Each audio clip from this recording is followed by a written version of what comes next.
ఆ శిశువు పుట్టినరోజే దేవదూత గొల్లలకు అగుపడి మీ కొరకు పుట్టి ఉన్నాడు, ఆయన మీ రక్షకుడు అని తెలియచేస్తూ ఉన్నాడు.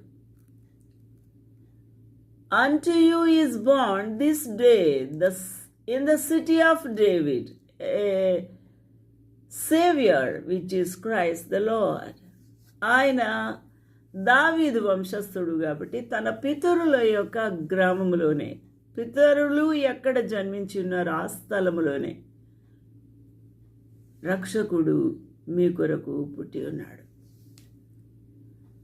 ఎందువల్ల ఈ శిశువు పుట్టి ఉన్నాడు అనగా, నిత్య జీవము మనకు అనుగ్రహించున్నట్లు, ప్రతివాడు నశింపక నాశనమునకు